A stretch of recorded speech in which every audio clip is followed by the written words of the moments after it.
Hello， 姐姐你好啊，你叫咩名啊？我叫 Ulfa Duyanti，好啊，結咗婚未啊？未結婚，有冇小朋友啊？我冇男朋友。哦，好啊。咁你之前喺邊度做嘢啊？用呢做嘢喺埃及，有大大先生當日個 BB，我幫大大照顧 BB 到時結 OK。喺屋企有兩個半人，我想喺香港做嘢幫屋企人都要我辭職。哦，好啊。咁你之前照顧嗰個 BB 幾多歲啊？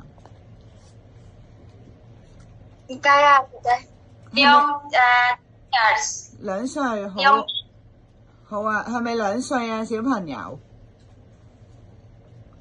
係啊，好啊。咁你喺學校有冇學煮中國餸啊？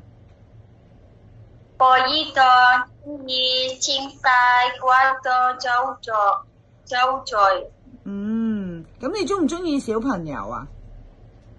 我中意小朋友啊。如果你照顧2個小朋友，你覺得你自己 handle 唔 handle 到啊？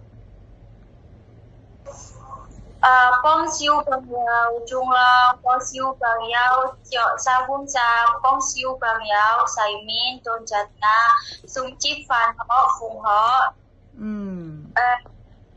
夜社會改玩喺公園。好叻喎，咁樣好啊。咁如果照顧公公婆婆，你中唔中意啊？做咩啊？中意係咪啊？好啊。如果僱主冇星期日你放假喎，間中同你調下假，放平日得唔得啊？係啊，得。好啊好啊。如果僱主屋企咧比較逼喎，可能要 share room 喎，同小朋友或者婆婆同一間房得唔得啊？得啊，得。好啊好啊。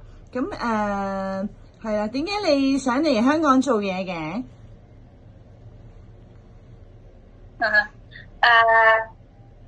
係錢啊？搵多啲錢啊，係咪俾屋企人係咪啊？因為我要整我個屋企。哦，整間屋，好啊好啊。多謝晒你先，姐姐，唔該晒，拜拜，拜拜。拜拜。